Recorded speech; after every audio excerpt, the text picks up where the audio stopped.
আমি কোনো জাদু মন্ত্র জানি না, এবং তোমরা এই পৃথিবীতে কিয়ামত পর্যন্ত এমন কোনো মানুষ নিয়ে আসতে পারবা না। যদি তোমরা মনে করো কিয়ামত পর্যন্ত তোমরা এমন কিছু উদ্ভাবন করবে, এমন কোন মানুষের সন্ধান পাবে যে এসে বলবে, তোমাদের ঈমান হয়ে যাবে, তোমাদের আমল হয়ে যাবে, তোমাদের আখলাক হয়ে যাবে, তোমাদের হৃদয় পরিবর্তন হয়ে যাবে, তোমাদের অজ্ঞতা সরে যাবে, তোমাদের ইলম বৃদ্ধি হয়ে যাবে, তবে তোমরা ভুল সিদ্ধান্ত নিয়েছো। কোন হুজুর মাওলানা মুন্সি এসে ফু দিয়ে তোমার হৃদয় ঈমান জাগ্রত করতে পারবে না। সর্বোচ্চ কিতাবুল্লাহ, আল্লাহর বই থেকে, সুন্নতে মুহাম্মদ সাল্লাল্লাহু আলাইহি সাল্লামের জীবন থেকে তোমাকে কিছু আদর্শ দিয়ে যেতে পারে, নিষেধ দিয়ে যেতে পারে, আদেশ করে যেতে পারে। ওটা তুমি অবলম্বন করলে তোমার সংশোধন হবে। যদি তুমি অবলম্বন না করো, এরকম রাত দিন 24 ঘন্টা যদি ওয়াজ শোনো, মাহফিল শোনো, মক্তবে যাও, মাদ্রাসায় যাও, দেখো না মাদ্রাসার ছাত্র প্রেম করে, যে দেখো না কেন করে, ও মাদ্রাসার ছাত্রী প্রেম করে কেন করে? কারণ ও ওখানে পড়তে যায়, আমল করতে যায় না, মুখস্থ করতে যায়, শিখতে যায়। ও পরীক্ষায় পাশ করতে যায়। এটা যে জীবন ব্যবস্থা, এটা দিয়ে যে জীবন চালাইতে হবে, এখানে যা না আছে তা করা যাবে না, এখানে যা হ্যাঁ আছে তা করতেই হবে। যত ঠান্ডা হোক অজু করতে হবে, বাপ মরে গেল অজু করে যা নামাজ পড়তে হবে, যতই দরিদ্রতা হোক, সচ্ছলতা হোক, অসচ্ছলতা হোক, দান করতে হবে। এটা হচ্ছে ইসলাম, শিখবে এবং করবে। কিন্তু ওই বাচ্চাকে শেখানো হচ্ছে তুমি মুখস্থ করো, পরীক্ষা দাও, পাশ করো। ও মুখস্থ করে, পরীক্ষা দেয়, পাশ করে, প্রেম করে, জানা করে, গান শোনে। কারণ ও ওখানে মুখস্থ করতে যায়, জীবন কিভাবে চালাইতে হবে এটা করতে যায় না ও। এই জন্য স্কুল টিচার ঘুষ নিয়ে শিক্ষক নিয়োগ দেয়, এই জন্য মাদ্রাসায় ঘুষ নিয়ে শিক্ষক নিয়োগ দেয়। এই জন্য আমি বদনাম করতে আসিনি হুজুরদের, এই জন্য হুজুররা কারো বাপ মা মরে গেলে টাকার জন্য দাঁড়ায় থাকে। এই জন্য স্বামী স্ত্রী তালাক হয়ে যায়, হুজুররা বলে তুমি যদি 5,000 টাকা দাও, অমুক জায়গায় বড় মুফতি আছে, উনি তোমাদের আবার মিলাই দিতে পারবে। এই জন্য একটা মহিলা বলছে যে আমার এরকম এরকম খারাপ লাগে, আমার স্বামী আগে আমার কথা শুনতো, এখন আমার কথা শোনে না, হয়েছে কি? হুজুর বলবে যে তোমার শাশুড়ি তোমার জন্য তাবিজ করছে।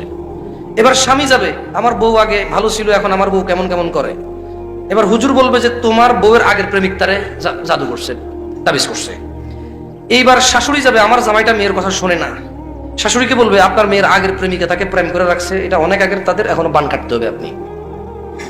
মানে যখন কেউ বলে তাবিজ করছে, ছেলের বউকে বলে তোমার শাশুড়ি করছে, ছেলেকে বলে তোমার বউরে তোমার আগের বউয়ের আগের প্রেমিকা করছে, ছেলের শাশুড়িকে বলে আপনার জামাইয়ের আগের প্রেমিকা করছে। এই জন্য হুজুর শিখছে, কিন্তু হুজুর মানে নাই। হুজুর কি করে নাই?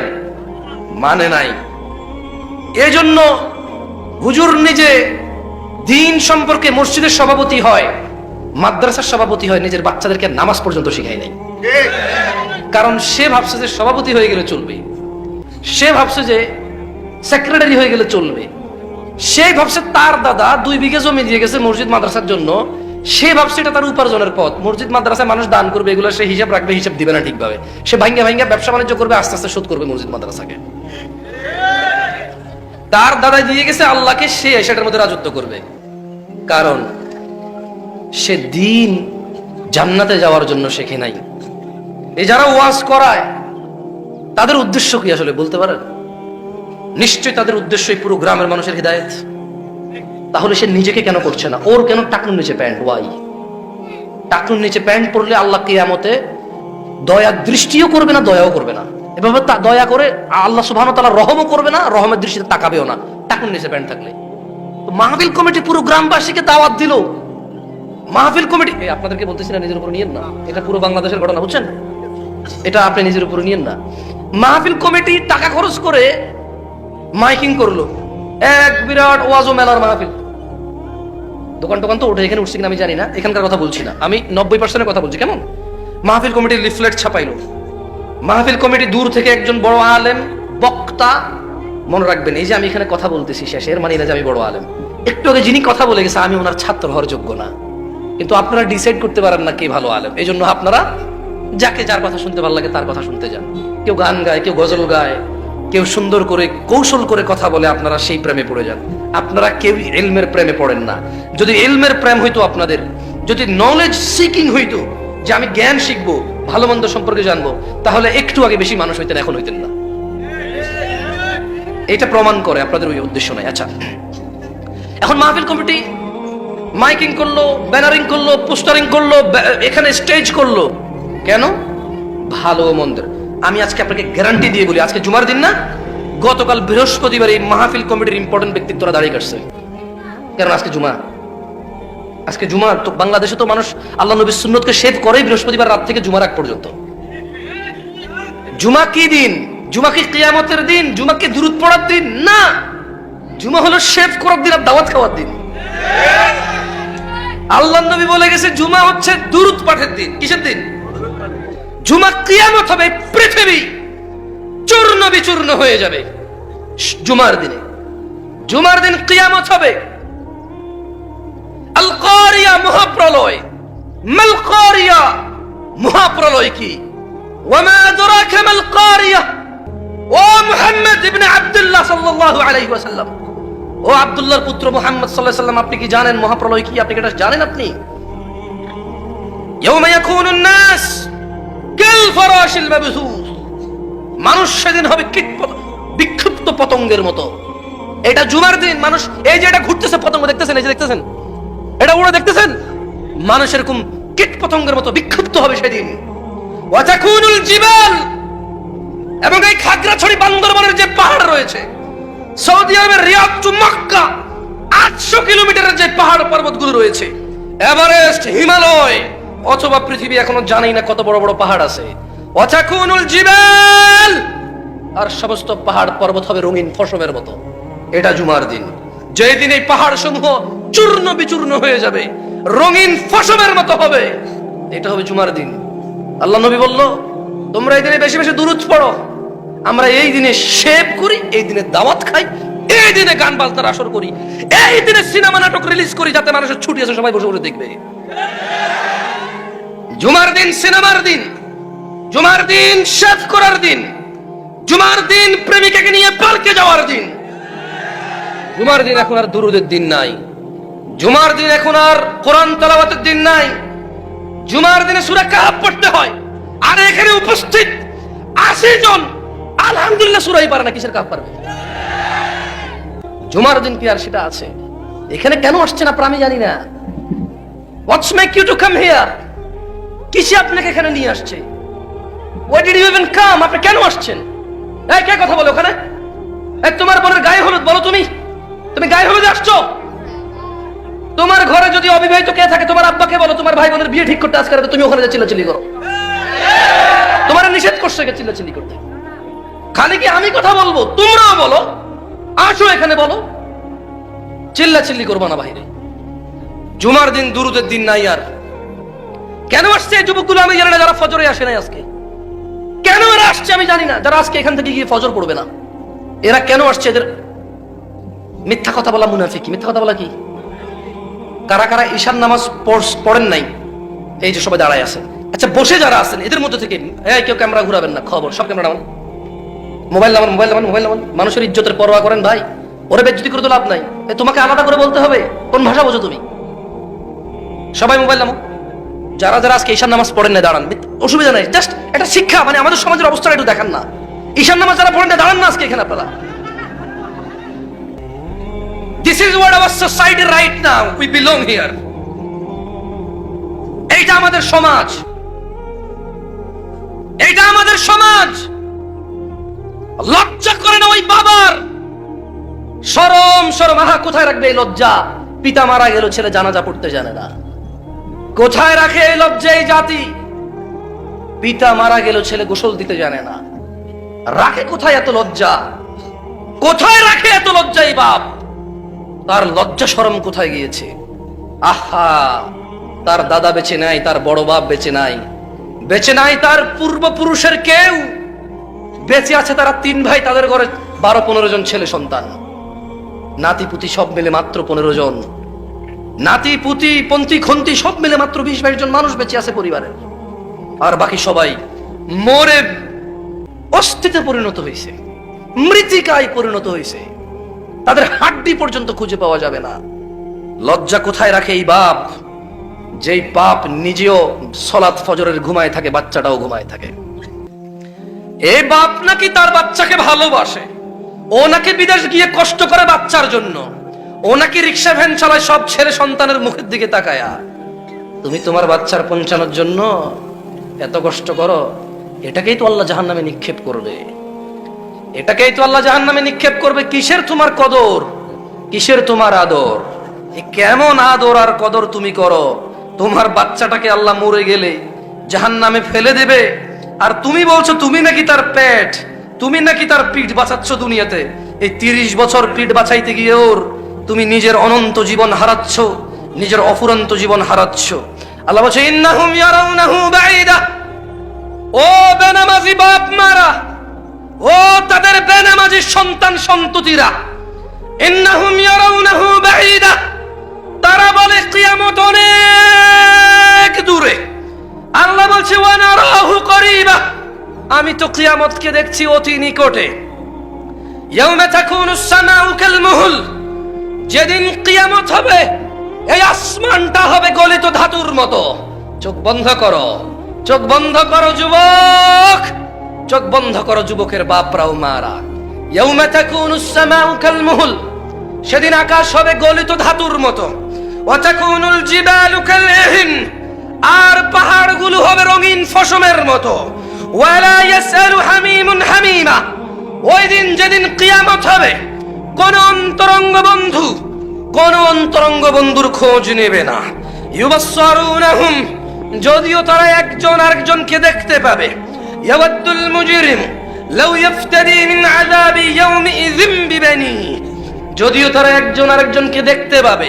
অপরাধীগুলা সেদিন আল্লাহকে বলবে, অপরাধী দাদা, অপরাধী বাপ বলবে তার আদরের সন্তান, আদরের ছেলে মেয়ে, আদরের সুন্দরী মায়াবতী স্ত্রী, লোকটা দুনিয়াতে অপরাধ করে আখিরাতে আল্লাহর সাথে সাক্ষাৎ করেছে। এরপর সে তার ছেলে সন্তানকে দেখবে, সে তার বন্ধু বান্ধবকে দেখে নিজ থেকে আল্লাহকে বলবে। আল্লাহ কিচ্ছু বলবে না, ও নিজে থেকে আগ বাড়ায় আল্লাহকে বলবে। আল্লাহকে কি বলবে? বলবে ইয়াওয়াদ্দুল মুজরিম লাউ ইফতাদি মিন আযাব ইয়াউমাইযিম বিবানি, অপরাধী সেদিন আযাব দেখবে, বাচ্চা কাচ্চা দেখে বলবে ইয়া আল্লাহ, আপনি আমার আজকে আযাব থেকে বাঁচান। এই আমার ছেলে যা কটা আছে, এই আমার মেয়ে যা কটা আছে, একটা কাজ করেন আল্লাহ, এদের কি আছে না আছে নেকি হিসেব আমি জানি না, এরা নামাজ পড়ছে সবাইকে জান্নাম ফেলে দেন। কে বলবে এটা? কে বলবে? কে কাকে জাহান্নামে ফেলতে বলবে? কাকে? কে বলবে? ও নাকি ওর বাচ্চাকে আদর করে। ধিক্কার তোমার এই আদরের প্রতি। ছি ছি ছি ছি ছি। আদর কিভাবে করতে হয় তাও শিখুনি, শিখুনি পিতৃত্ব শিখুনি মাতৃত্ব শিখুনি দিন ধর্ম শিখুনি, বাচ্চাকে কিভাবে আদর করতে হয় এটাও শিখুনি। ধিক্কার তোমার প্রতি, কারণ তুমি ওই বাবা যে বাবা আল্লাহকে আগ বাড়ায় বলবা আল্লাহ বিনিময়ে আপনি ছেলে সন্তান নিয়ে নেন, আজকে জাহান্নামের আগুন থেকে বাঁচান। ওয়া সাহিবাতিহি ওয়া আখি,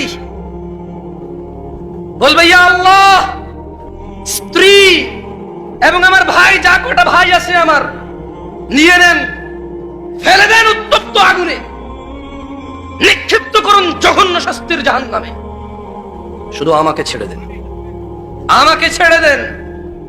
ওয়ামান ফিল আরদি জামিআন সুম্মা ইউনজি, ও নাকি ওর বাচ্চা আদর করে, বলবে ইয়া আল্লাহ ছেলে মেয়ে নেন, ভাই আর স্ত্রীকে নেন। আচ্ছা ইয়া আল্লাহ এই দুনিয়াতে যত কেউ আছে সবাইকে আপনি নিয়ে নেন। কোথায় নিবে? বললো যে জাহান্নামে ফেলে দেন আপনি।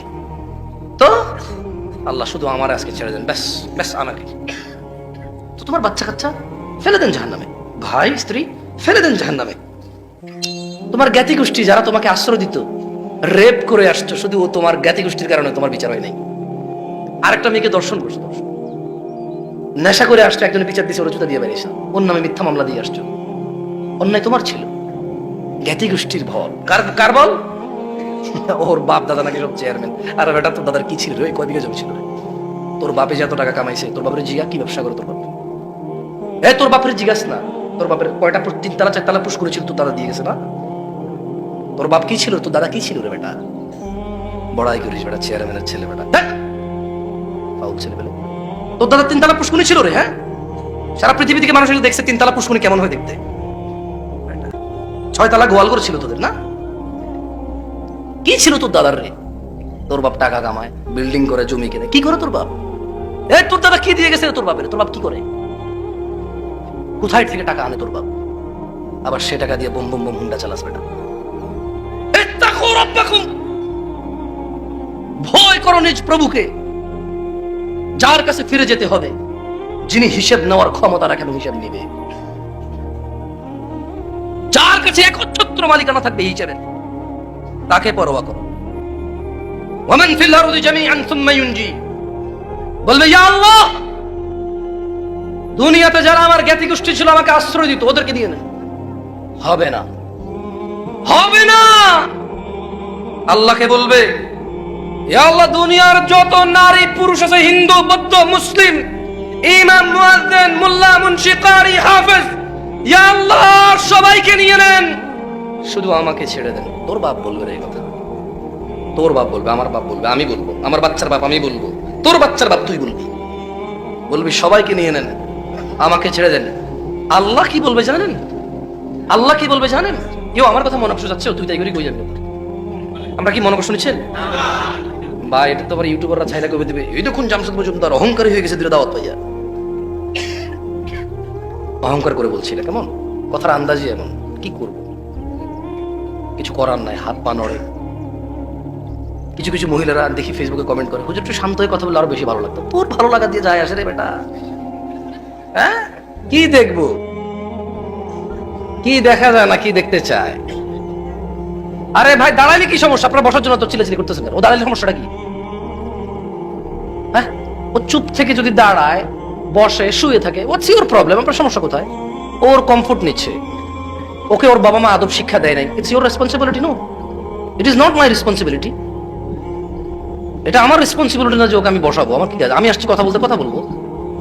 আর ও দাঁড়াইলে কি প্রবলেম? এখানে বসার জায়গা আছে, বলেন, এই যে বলতেছেন বসো বসো, কোথায় বসবে ও বাচ্চা মানুষ? ছোট মানুষ এতক্ষণে গানের আসরে সিনেমা কিরণ মালা দেখতে বসে বসে আসছে, তাও ডিস্টার্ব করতে চায়, ও চলে যাবে। ওরে বসতে বললেও চলে যাবে। ও যে জায়গায় দাঁড়াইছে, ওর কথা হইলো ওয়াজ যদি একটু থেকে একটু ভালো না লাগে, সোজা দৌড়, উঠা লাগবে না। আর যদি ওর বান্ধবী এখনো ফাঁক করতে পারে না এসে দেখা করার জন্য, ওয়াজ ওই অপেক্ষায়। বান্ধবী এসে বলবো যে আমি একটুর জন্য বের হয়েছি, আম্মা ওয়াজের দিকে মনোযোগ দিচ্ছি, তুমি এসে দেখা করলে করো না, আমি চলে যাচ্ছি। সো ও এখান থেকে দৌড়াবে। আপনি তো ওর মনের অবস্থা বুঝতেছেন না ভাই, শুধু শুধু ওরে ফোর্স করতেছেন। আজকে কিছু মানুষ আসছে এখানে ওয়াজ শুনতে, কিছু মানুষ আসছে হুজুর দেখতে, কিছু মানুষ আসছে ওয়াজ দেখতে, কিছু মানুষ আসছে যে এদের ওয়াজে মানুষ হয় কিনা এটা দেখতে, কিছু মানুষ আসছে প্রেমিকের সাথে দেখা করতে। এখন আপনি যদি সবাই বলেন বসতে, সবাই কেন বসবে ভাই? দরকার তো নাই সবাই বসা। আল্লাহ আমাদেরকে বুঝার তৌফিক দান করুন, আমিন। দেখেন এখানে আপনারা কেন আসছেন, এই সিদ্ধান্ত আপনারা নেবেন। তবে এই ধরনের মজলিস থেকে যেটা নেওয়া যায় সেটা আমি বলে দিচ্ছি, বাকি নিবেন না নিবেন আপনাদের ইচ্ছা। আপনারা ভাইবেন না যে ওরা খুব খারাপ, ওরা ওয়াজ শুনতে আসছে। যারা আজকে এখানে আয়োজক আছে 10 জন দেখছি 8 জনই সে দাড়ি কাটা লোক। আয়োজক যখন এরকম ভাবে কয়েকদিন পরে দাড়ি ছাড়া লোক এসে ওয়াজ করবে, কারণ এটা হচ্ছে নিয়ম।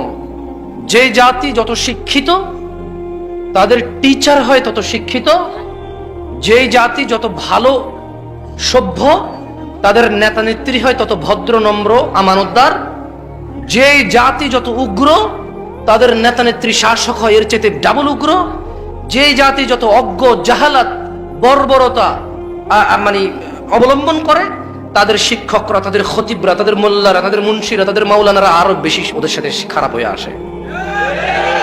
কারণ গরু যে চড়ায় ভালো রাখাল হইতে হয়।